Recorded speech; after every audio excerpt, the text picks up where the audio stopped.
discussion on AI in action, contemporary practices in Namibian newsrooms. So this session will be moderated by our veteran journalist and also trustee at the Namibia Media Trust, Gwen. This session, we're going to be looking at the issue of contemporary practices in Namibia newsrooms regarding AI. And I just want to say initially, before I call up our panelists, that I'm really glad, I think it was Christofina who at least gave a brief synopsis of how to define artificial intelligence or AI, because I think it's absolutely essential that we understand what AI actually is. And also because its use is confined not just to the media, obviously, but to all of us. And I think it's particularly important that our audiences have an understanding of how the media is making use of AI to be transparent about the whole process. And I did read that the veteran Kenyan journalist, Catherine Gisheru, recently addressed her audience and asked the question of them, and I think they were all journalists, how do you explain artificial intelligence or AI to your grandfather? And apparently most of them were terribly perplexed and didn't quite know what to say. So I think we need to bear that in mind as we move forward with this discussion, that this isn't just about us, that it's a bit about our broader communities. And generally speaking, as has been mentioned by speakers earlier, I think it was Peter who said, African newsrooms have generally lagged behind Western counterparts as far as the use of AI is concerned. But Zoe also did mention that there is recently, or most recently, new moves afoot and a bunch of conferences to look at AI and media and how to improve standards of journalism. So we are catching up, it seems, quite fast in this regard. I also think our discussion today shouldn't be limited to AI just for the sake of it, but that we really should be looking, most importantly, at how the ethical use of AI can contribute to journalistic excellence. And I think it's important we all keep this in mind as we move forward.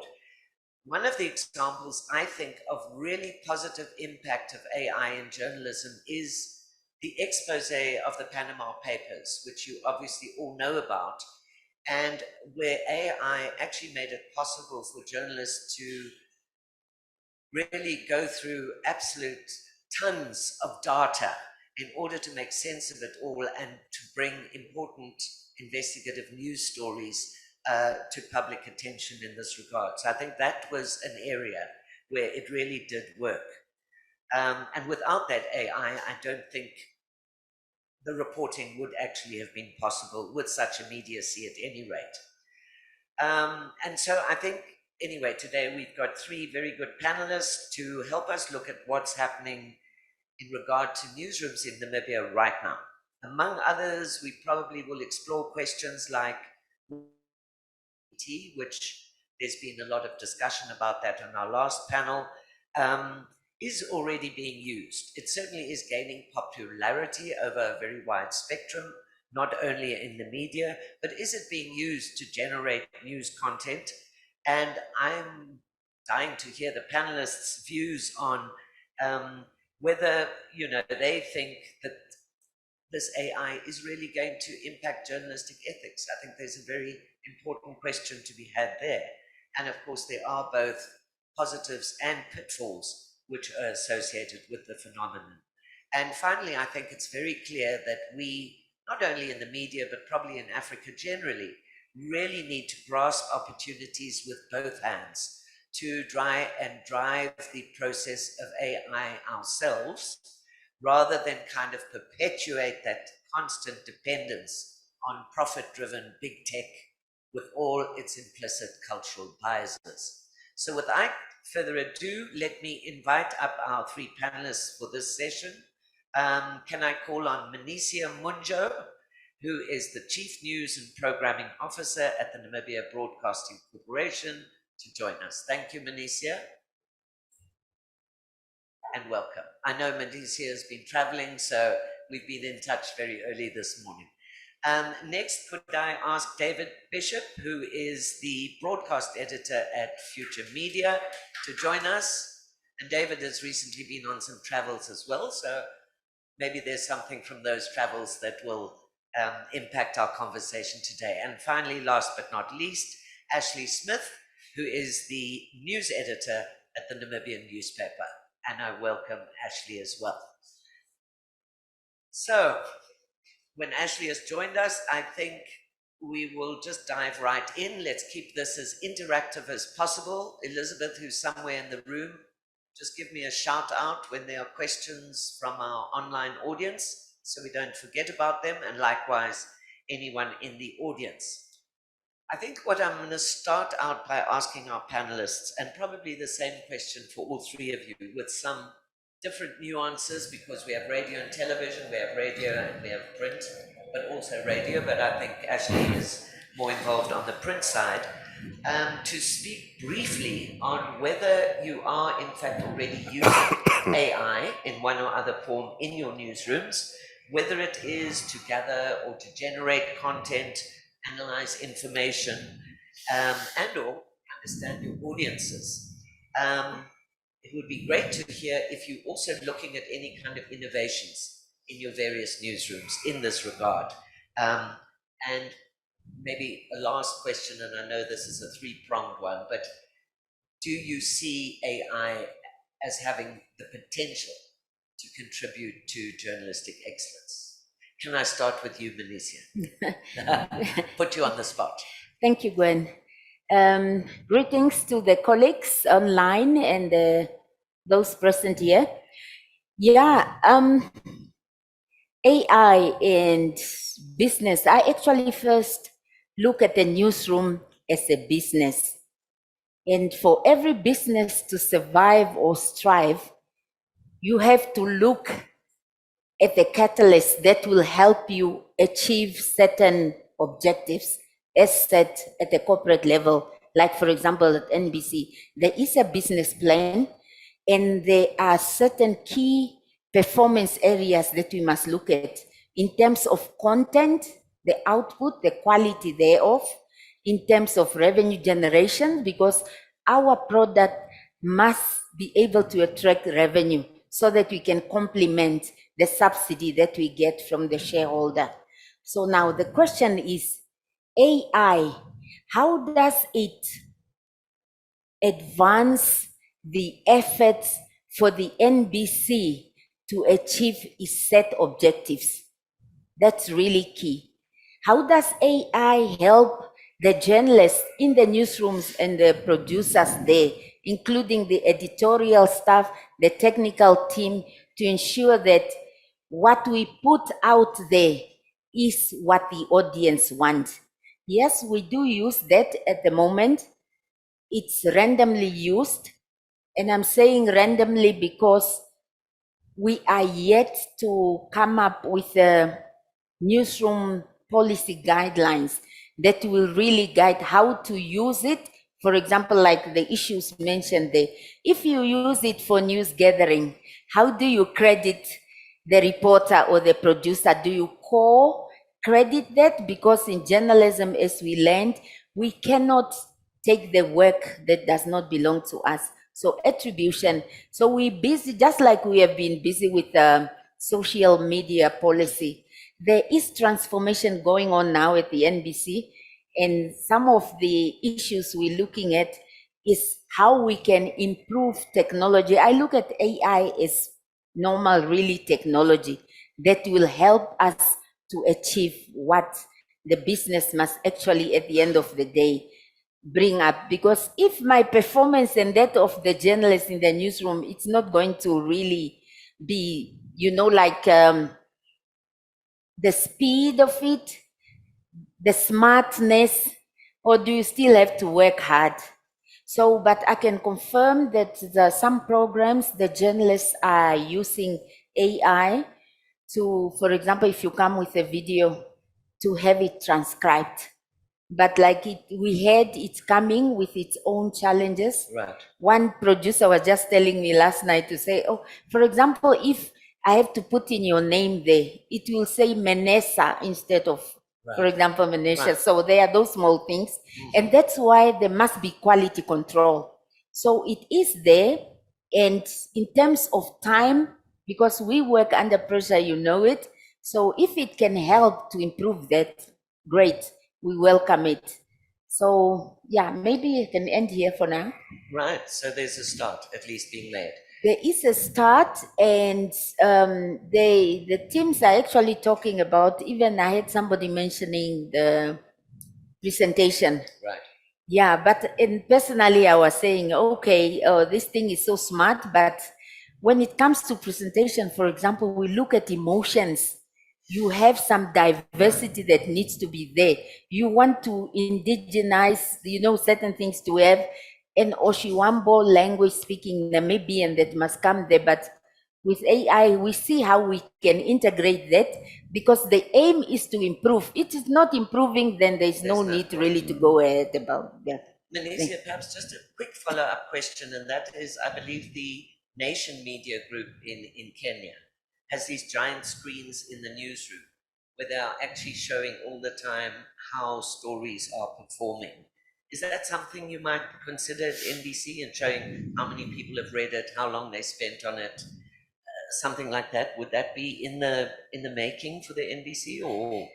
Yeah, I'll probably ask the same of our other two panelists. Yeah. And audience tracking is really great, and the interest, the experience, because that keeps us relevant in the industry. So if it can add value to our audience research, and the time of knowing, for example, that, oh, this show is only having 5 people, because that can help us determine whether this show is really great, it needs to be kept or not, or whether we just spend money into it and there's no return on investment. Right. So it could be something that one can have a look at. But again, like we all do in the newsroom, if you want to adopt a certain technology, we sit around it and then we understand how it will really perfect or improve what is currently being done, and how affordable is it in terms of the output. So very but cost factor as well. we have to adapt, because the industry is changing rapidly and we cannot remain behind. But again, we can't rush into things that you don't really see in terms of performance. My boss wants me to know that what's the quality of the product there, and the time, and is it relevant. So those things will really help us to do things faster. Like you may have seen that at the moment, there is a technology the team must use to report to cross over from any place, live crossings. Right. So that, if it can add value, we'll be the first to say, hey, welcome AI, we here. Oh, great. Thanks.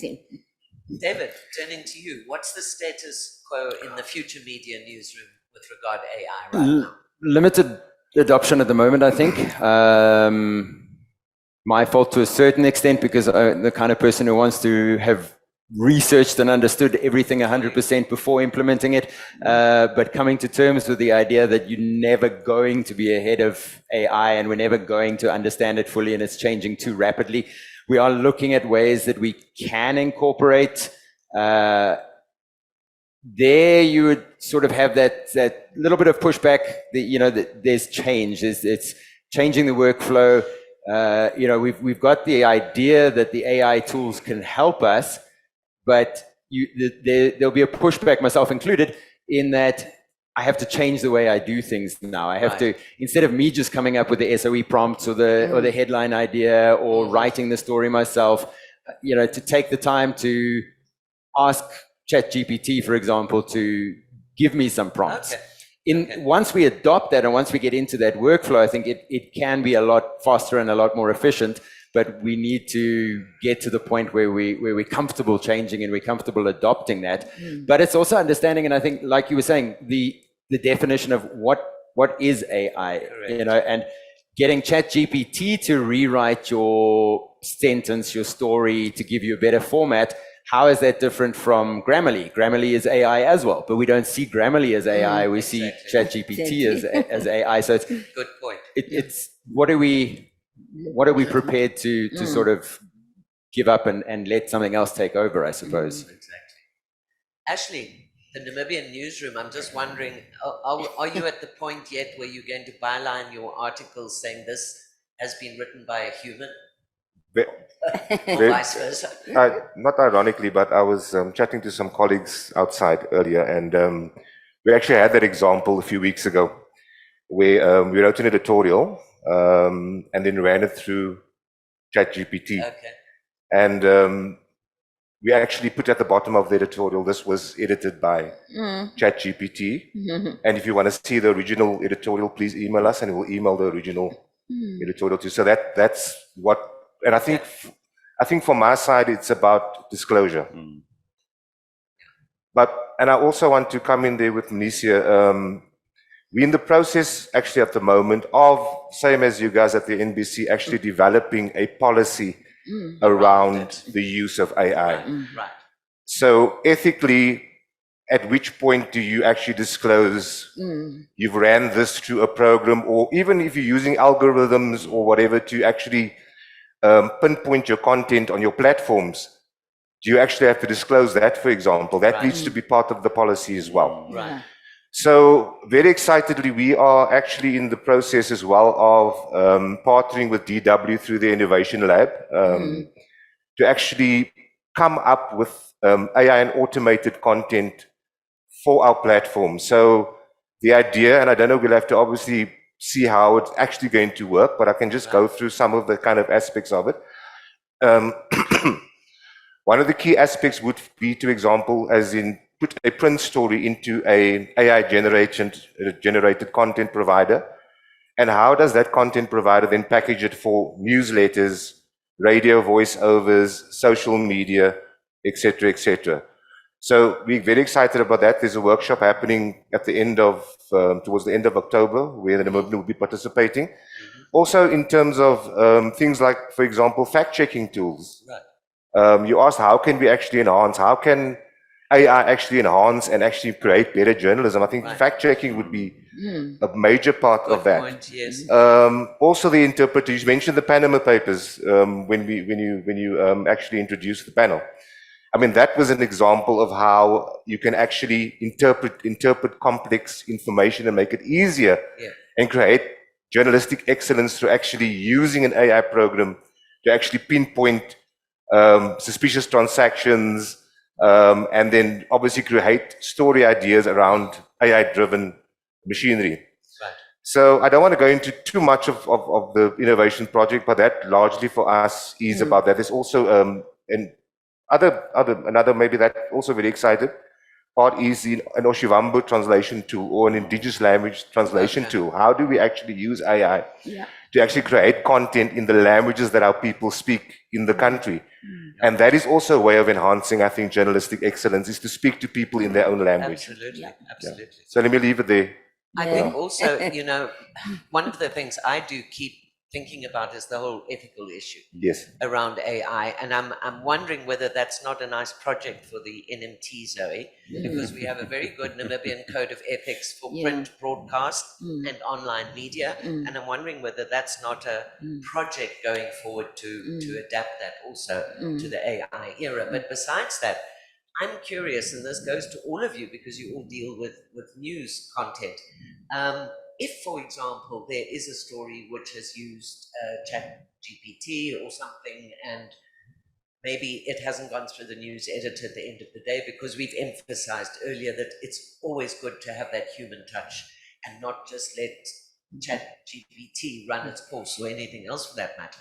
What happens in a case where, let us say, there is a defamation in the article in question?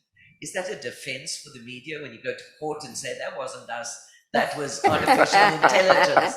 So, you know, I know that's nitpicking a little bit, but I think the time is going to come when we are going to be dealing with those kinds of issues. So any initial thoughts on ethics around it? I know you already said something, but are you going to be super aware of ethics as you craft your newsroom policies around the use of AI? I don't, personally, I don't believe that AI can take over very critical human functions. and that would include your basic things in your story. Are there 2 sources? Are there 3 sources? Right. Have you verified information? Yeah. Etc., etc. So that will always remain with human beings. AI cannot take over the human touch in terms of ensuring ethics, integrity, quality of stories, even telling stories through the human experience. It's about that human touch that human reporters bring to copy. replace. You cannot replace. So I don't think they should, and it's a very important thing that you're mentioning. I know it was a bit nitpicking of you to say, can we actually blame AI at the end of the day if we get dragged to court?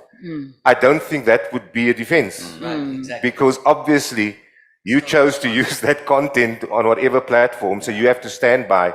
Whether you said it's an AI generated piece of content, you've got to defend yourself at the end of the day. If you're using AI as a tool, AI, it becomes basically a staff member of your organization. So at the end of the day, you'll still be accountable as a media organization for using that content in that form. Yeah. Also, there's been a lot of discussion, some touched on in the previous panel also, is that AI is not going to replace people. Machines are not going to replace people. Now, maybe I should play devil's advocate here and say, I think it will impact to a large degree. And I know we have Jemima in our audience here today from Nampu, and I'm sure they're very concerned already about, journalism and media in general have taken hard knocks post-COVID, sustainability, all those issues, digital issues have sort of really hurt us and hurt jobs in the process. And I also read that I think it is Peter may choose to expand on this, but the tabloid newspaper Bild in Germany, I think, cut back their staff by 1/3 and said that machines will be taking over. So there will be some kind of attrition rate, and it may also change the focus of the newsroom, your job descriptions. Will there still be a news editor and an editor? And how will that be impacted? And again, maybe employment practices. So let's hear briefly from David, any thoughts around that? What do you see it as? Not taking over, but certainly I think having an impact. I've been doing a lot of reading and having a lot of thoughts about one of the articles that I saw recently that said that we almost, as journalists worldwide, thinking too short term about AI. We're trying to get ahead of it right now, but we're not realizing that the ultimate, not goal, but the ultimate outcome of what is currently happening is that journalism and media is going to change completely within the next 5 years. We're at one of those sort of, as they say, we had the printing press, then we had the internet, and we all had to get on the internet and social media, and AI is going to sort of change the way journalism is done, change the way we see journalism. I was listening to a podcast this morning where even the idea of is journalism writing the story, or is journalism getting the story, researching the story, fact-checking the story, and then is it all right to let ChatGPT write the story for you because that's just a function? We're using it as, we keep on saying, using it as a tool. So it's that sort of, I don't want to say scary because it always makes it a bit doom and gloomy, but we need to, instead of just thinking, how do we use ChatGPT to make the newsroom more efficient, we are going to have to be looking at how is the newsroom going to change? How will we need, as you say, a prompt engineer instead of a journalist? Will we need, instead of your editorial function, how is that going to change in the age of AI and where we choose to use AI and how we choose to use AI? I think it's definitely going to impact.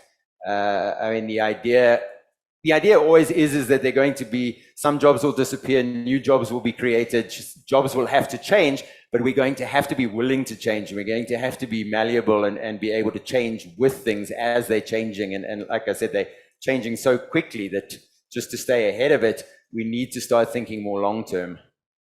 And I'm thinking also, something that's close to my own heart is the issue of the trust factor. As Afrobarometer and various other surveys have showed, trust has diminished quite considerably media in Africa over the last couple of years. And obviously media is invested in trying to find out how do we win back that trust with good investigative journalism or whatever it may be. What impact could AI have on this issue of trust? And I ask that because, as I mentioned earlier, it is a big issue if our audiences don't understand how we are using that AI. And Ashley's given us an example of they put it on the editorial and said this has been done. How are our audiences understanding this, and are we going to win back trust if we don't handle this process very carefully? Menesia, any thoughts from you on that? Yeah, I'm actually tempted to think about the question as to how can AI help us improve the trust from the audience, as much as we also need to ensure that the audience understand the impact of using AI towards the output. If AI can help us retain the reliability and the credibility as an organization, that is actually what I'm looking forward to. Plus the other side of the audience knowing and disclosure.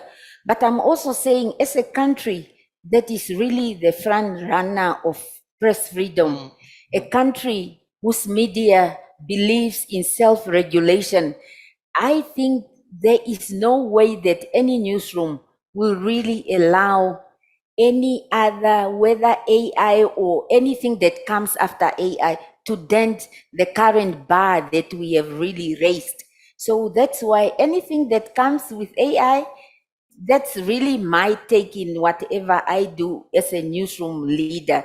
So yeah, maybe through things that creep in, but if you lose your credibility, it takes ages to regain that. Yeah. And that's why when you were also saying maybe there may be court cases in future, and then I will say, no, that was not me. That was a robotic exercise or something.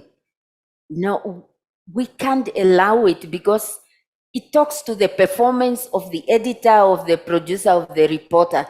So you have to double fact checking. AI must just come and really ensure that we do the best. So anything AI must increase performance, must increase the survival of the business. It's true we had COVID, but that's why innovation is coming in. And today, like we're sitting here, we are streaming.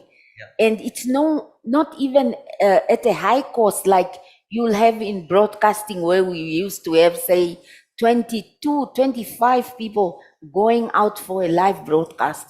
Today you have about 4 to 6 people. So innovation, I think there will be people out there who will be looking out for the media to survive in a small, maybe corner there, but the output of your product may just make a difference. Like the Namibian, you have seen how it was, despite whatever, and you see now, when you talk about the Namibian newspaper or even New Era, it's known out there. But what bank do we have, to support that? It's innovation, collaboration, adapting and embracing technology, as long as it adds value to what we have been doing traditionally. Yeah. Thank you. I also ask the trust question, because of even myself approach social media these days with a huge level of suspicion. I mean, if I look on Instagram, I'm seeing these images that are clearly AI generated, or I think they are, with a huge measure of skepticism. It might be a scene of a Japanese countryside, because I like landscapes and things like that. And then you see these clouds and you can see that's not real. But there's nothing there to indicate that this image has been altered. You go on Twitter and you hear about former President Trump, who addressed a rally where the crowds booed him very roundly. And then you're seeing video of the fact that they're actually all cheering him. So I'm wondering again, the impact of this. What can media do to kind of help stem the untrammeled and unethical use of AI? Are we going to have to spend most of our time saying that's not true, this is? back to the fact checking, Ashley, as you said, Yes. what is our role in helping our audience understand how to look out for things that are clearly fake and not real? Actually, when I sat down, I was having a feeling of deja vu because the media has gone through, sorry, traditional media has gone through these places in their history, and for us a few years ago, or maybe 15, 20 years ago, it was actually digitalization of content. We had to adapt that feeling of wanting to be first without verifying facts. It all comes back to the basics, to sticking to the basics of journalism, to not fall into the trap of not even verifying an image or a video or content and putting it out on your platforms. That's how you destroy your credibility. That's how you breach ethics, and that's how you lose trust. So it's basically, even if AI is helping you, or if you see something or piece of content out there, it's about verification. It's not about let's get it out and apologize later, or just remove it from our platforms if it's not true. So it comes once again back to actually sticking to the very, very basics of what journalists are supposed to do. We're supposed to inform, but ethically, and in a way that we ourselves can confidently say we have fact-checked the content we put out on our platforms. Right. And all things being equal, I think AI should perhaps help us, can we say, liberate the investigative journalism and hopefully bring about more of it, because journalists can be sort of relieved of those tedious tasks of the drudgery and admin behind that process, and get out into the field and actually do the stories. Anything you found in that regard, any of the three of you? Look, what I want, can I just reverse it a little bit to go back to the issue of how AI can actually assist us to fact check. One of the legs of our innovation project is actually having an AI bot. We can interact with our audience and actually build trust, where people can, for example, there was an issue, it was last week, where there was a rumor that the leader of the independent Patriots, Itula, had been arrested and was being held at a police station. So if we had that AI powered machinery, somebody could actually say, "Hi, the Namibian, is this true?" And if we can't answer immediately, we could actually have a human on the other side give us 10 to 15 minutes to call the police and actually find out. So that's actually how you can use AI to actually build trust in your organization. I think we should. It's a two-edged sword. Yes, I think there will be media organizations who will fall for it. There was, for example, I can give you another example. There was a picture that was posted on one of our WhatsApp groups. It was a disabled person that was building, and he said, "Wow, this is an amazing story. I mean, can we get the caption for this?" I reverse searched for the picture, and it was a Zimbabwean picture from 4 years ago, for example. So if you don't follow the basics, you just put something out. There was an issue. I'm just giving you practical examples. There was an issue a couple of months ago where someone created content about a beer truck that had overturned in Okahania, and very easy for the Namibian to say, "Okay, it must be true," but needs to be verified. Even if, and I think for us as the media to fall in that trap, we need to be first. I think that's where you're going to breach your ethics, and that's where you're going to breach the integrity and the trust of your audience. So in the age of AI, basically verification, which is part even of our more job, important. should be even more important than ever before. Menesia? I'm also thinking that we may end up having a role of educating like the way we're doing now. Because now with the members of the public now having smartphones and they can also learn about AI, they also now will get enthusiastic and start to become journalists. So media institutions, College of the Arts, the partnerships, and media houses, we really have to find a way to bring the message across that, okay, it may not be our job to do that. Ours is to bring you the content, yes. But at the end of the day, there is a lot of damage that could come even there if we don't, if we are not careful. But most importantly is when the message or whatever story comes, because like what we do now, any other journalist or sources can send something, but before you take take care of it, you have to check what is this, like what you said, fact checking.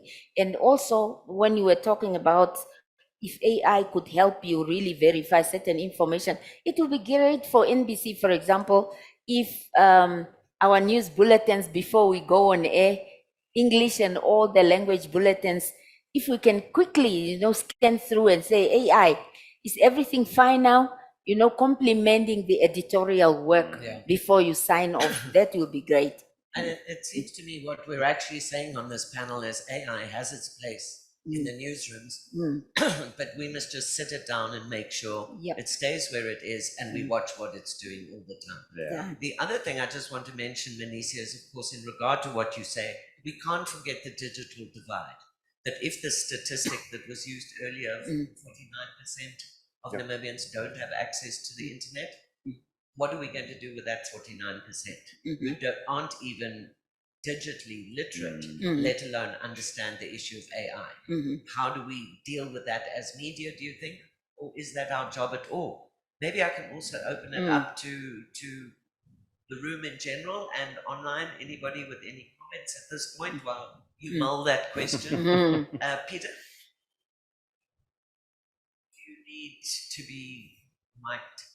You've got a roving one, have you? Or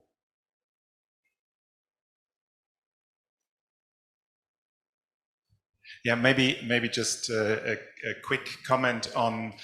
I think what we're at the moment seeing is when we're talking about AI in action is that we're all kind of having at least one check before it goes to the public. Right. So when we use AI, there's always human control over it, and I think that is a very, very good barrier that we should keep in place at the moment. Okay. But in the long run, obviously, there's scenarios where we can actually bridge, for example, the digital divide and also literacy barriers. If we, for example, think about the NBC's news bulletin, and let's say we have large language models trained to translate into Oshivambo, Kwekwekoap, etc., and then connect that to a voice generator that can even make audio files out of that you can then transmit in the radio, that you can share on WhatsApp groups, etc. Then you would make it actually a feature to bridge the digital divide, because you would actually take that content that otherwise might only be available to those that are in Windhoek or in the urban centers, and get it to the people. So I think there's a lot of potential to actually bridge that, but it means we need a good training of those models and an oversight of those models. Because I've just, for example, now checked the subtitles on Zoom, generated obviously by AI. Yeah. They're quite okay. But from time to time, they make the word power that Ashley said to POW, prisoner of war. So if you don't check that and it goes out, that can create at least misunderstandings. Okahanja as well, a word that it didn't properly recognize. So you need to really make sure you also supervise in the long run what these models produce. And then on the other issue where you said it would be nice to have this one button where you say, is everything fine with our news bulletin? One of the projects that at DW we're currently looking at is to not have that before publication, but to have a feedback mechanism where we're trying to train a model to look at different quality criteria at our output. So let's say, are our stories constructive enough? Do they contain enough sources? Is our language style adequate to our audience? So that an AI goes through our production and then scores it on these dimensions, and then you use that to give feedback to the journalists to improve on your writing and on your production skills. So this is still testing, but that model again has to be trained by human editors that say, okay, your scoring is good, that scoring is off, and then you get it better. So I think there is ways how we can use AI to improve and to get better feedback. And the other scenario that I find very relevant to the chat groups that Ashley mentioned is to sort comments and dialogue with the audience, because I think the Namibian has around 25,000 subscribers to the newsletter.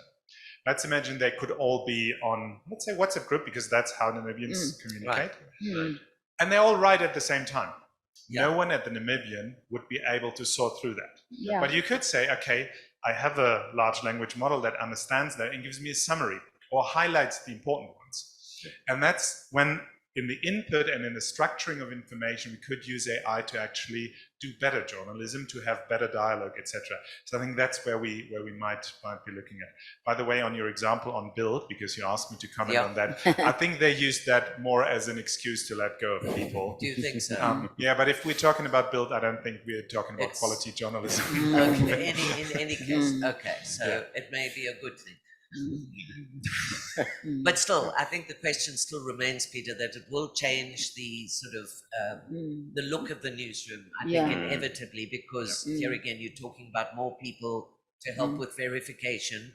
So let's not forget the journalist in all of this, is what I want to say, and the person with the good writing skills, and the human touch, and the compassion, and all those things that machines or AI can't be.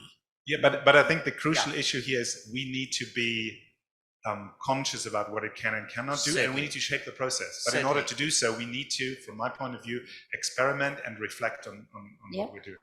Thank you, Peter. Thank you for that. There's another hand at the back. There's a Dwight, and then Jemima. And then I'll give our panel a chance to respond. Just also adding specifically, particularly all the contributions that come through from the panel, when the comment that I made earlier about looking at the production level of things, we have to understand where the particular technologies come from. So far, what's the economist's name, the Greek guy, Yanis Varoufakis, he was the former Greek finance minister. He's now actually leading a sort of like a political party, but he keeps speaking of the role that the tech entrepreneurs play. Yeah. Currently, we've got to look at what, like the title of today's discussion says, Future of Journalism Education. We've got to look at the education platform feeding into the industry. From what everyone has explained, especially also what the previous speaker also now explained, was if you look at manufacturing, literally the fourth industrial revolution, AI brings aspects of automation. So if we look at newsrooms and we look at like a design department and you've got a sales department, you're actually seeing 5, 6, 7 jobs being cut.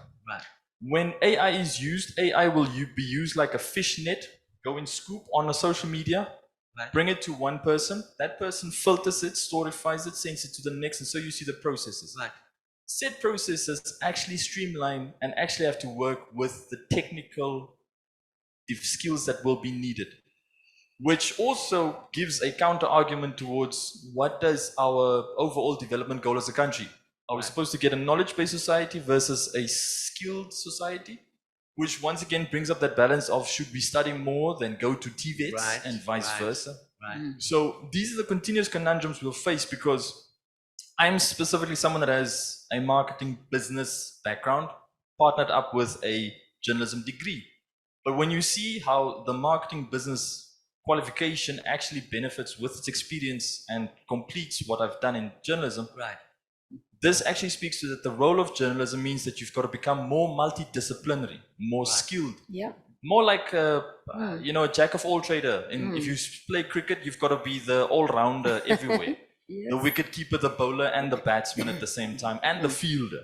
So it actually puts more onus on the professionals in the field to be a literal jack of all trades, which is actually the wrong idea that Namibia's economy wants. Namibia's economy wants you to be specialized, to be skilled, meaning you need to play one role, not 5, not 6, not 10. So the fear, and I share this fear continuously, automation with fourth industrial revolution, AI, ultimately all these will take out a handful of jobs. These are the fears that is very relevant. But yeah, that's just a contribution there. Thanks, Dwight. And I think that's a good question to put to the panel after Jemima, is just to ask, what are the type of employees, with what kind of skills will they be looking for in this new AI era? Jemima. Good morning. So I agree. Well, what Dwight just said, I absolutely agree with everything he said. There is definitely a real fear of potential job losses in the newsrooms. In fact, newsroom owners, newsroom editors have already started making these announcements, or in some cases it comes through as a joke that you can easily be replaced by AI. I can do this with just AI and whatever. And I mean, we've had incident where, where experienced journalists left because they are not well paid, and they were replaced. We see that newsrooms are full to the brim with interns, because they don't have to fork out that much money. So bosses are always looking to cut costs. And so now these interns must also be paid. So what do? You take a few interns away, and you put all the burden of the work on on the handful of interns, and you force them to use whatever, so they must do their job.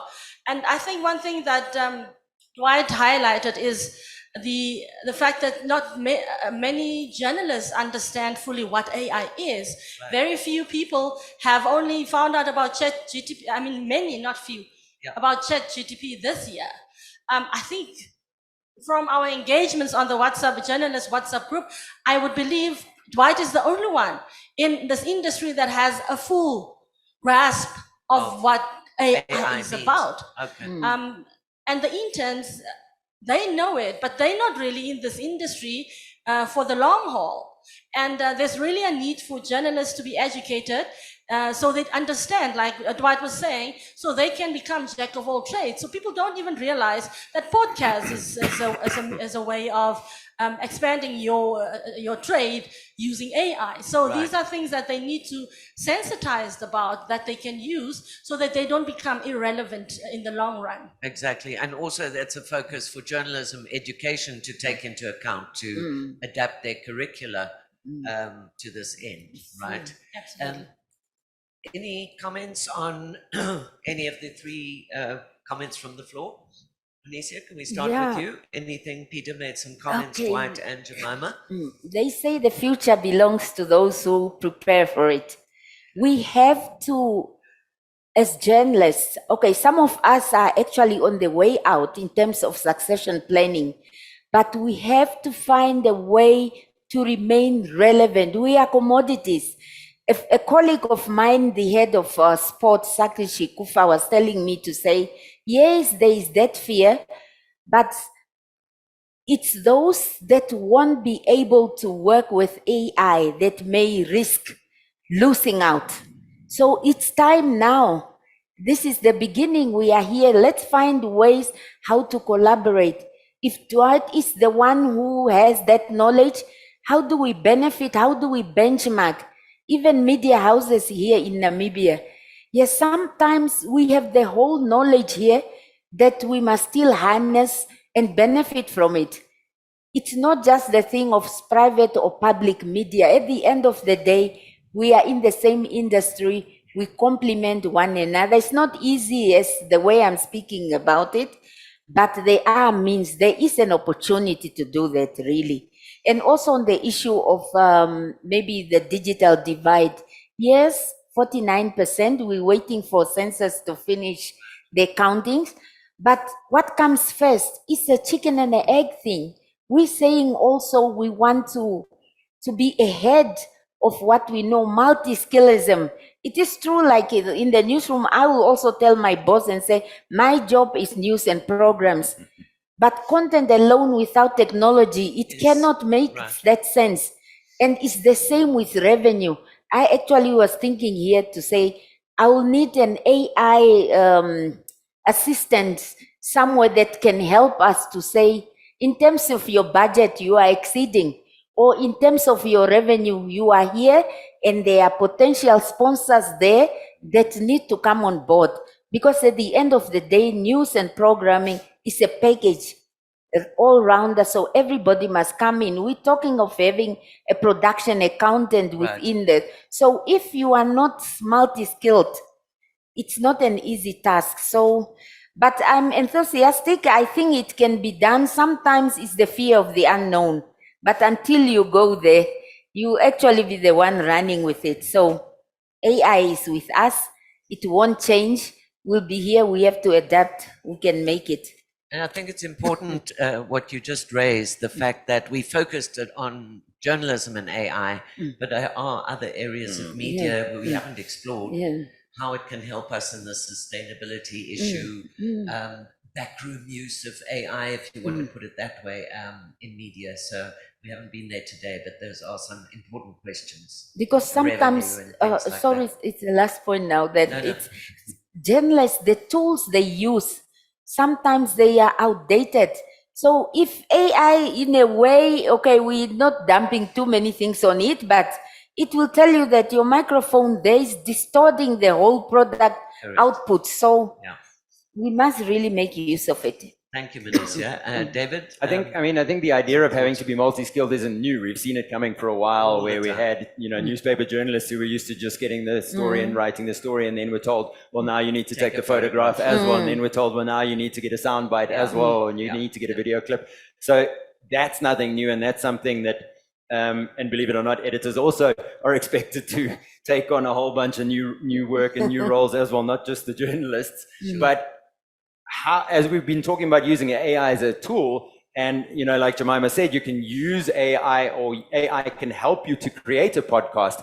So as journalists, as editors, as the media in general, we need to figure out these tools are here, they're not going anywhere. How do we use them to help us do what we need to do better, faster, more efficiently? Because the problem with something like this is there's so many different tangents that we could speak for hours on.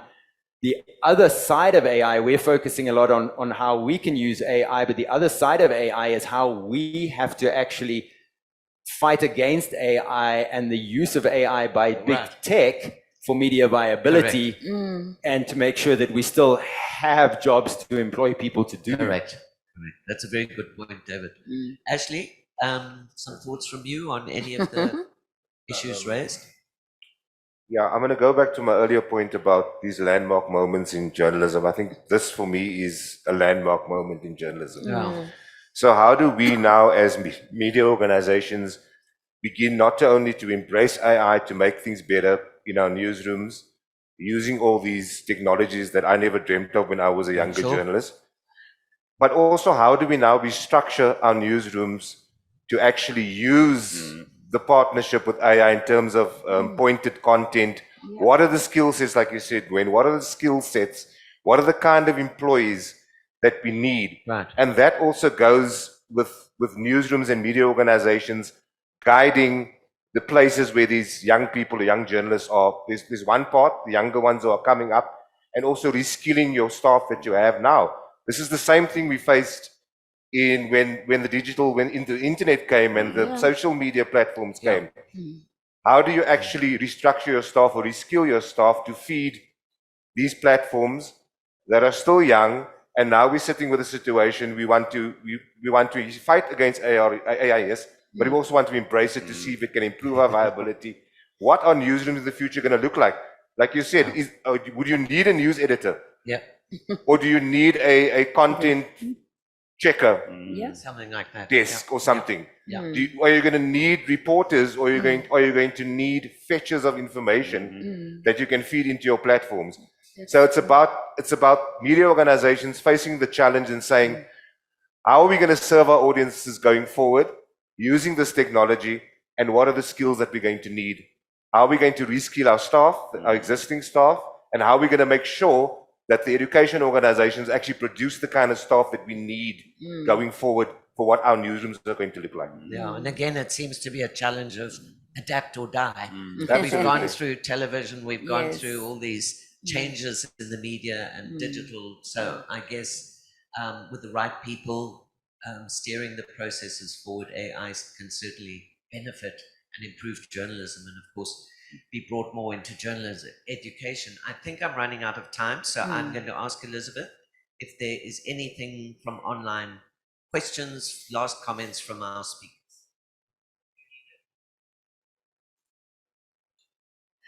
So we have a question here from Guy Berger, and he would like to find out, or it reads as follows: The focus by the panel has been on how people can use GPT, yet the mega platforms owning these services are, of course, also using us.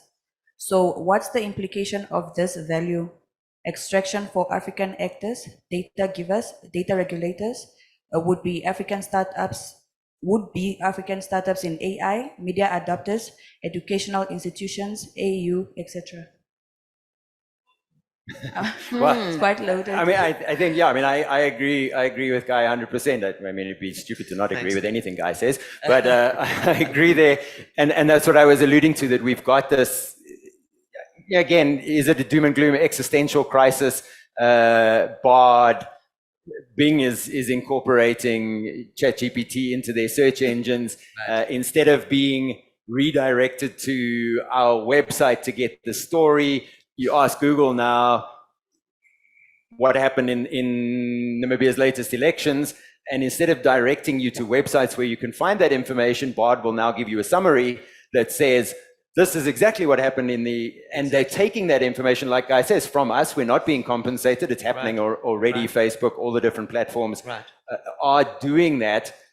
So that's where, and like Ashley says, we need to use AI at the same time as fighting AI. We need to be platformed in order to attract people to our platform, but by being platformed, we're having our content taken by the self-same platforms who are now cutting us out of the loop completely.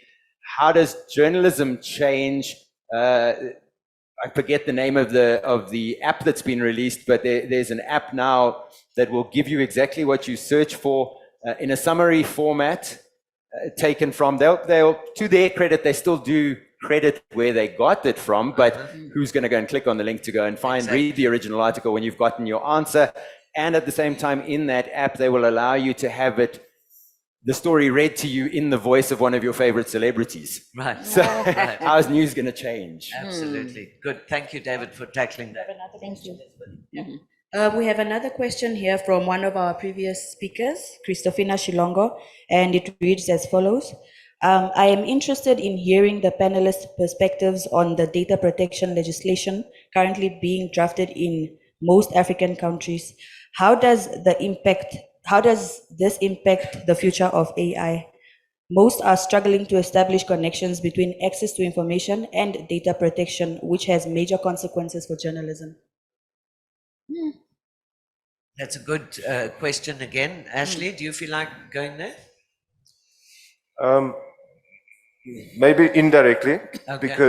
because I would say that we have an AU and we have regional bodies that speak about politics and economics and stuff. I think this issue is big enough for us as the media to come together on a continental level, actually, to deal with these AI issues, data protection issues, etc., etc.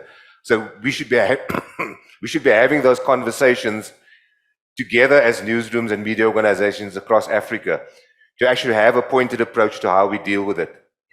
Yeah. Anybody else want to add to that? Yeah, Menesia?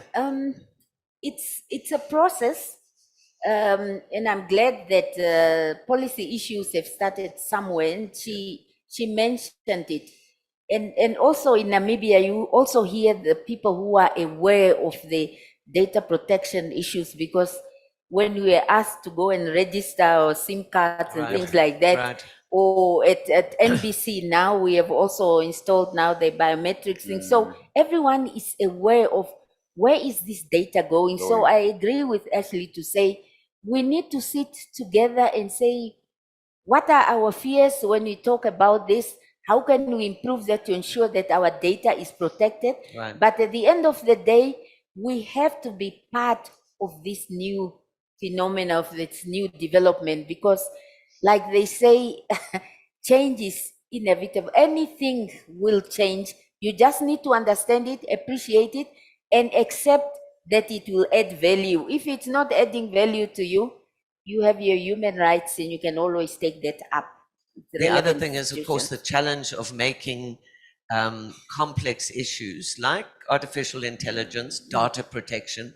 How do you make these more understandable to our audiences? To understand whether the legislation that we are considering is going to be detrimental to our privacy or our human rights and so on. So I think there needs to be a lot more for people really to understand what does this involve. I mean, if you look at the SIM card registration, some people went like sheep and registered immediately, gave their fingerprints, their IDs, their mother's birth certificate, whatever was needed.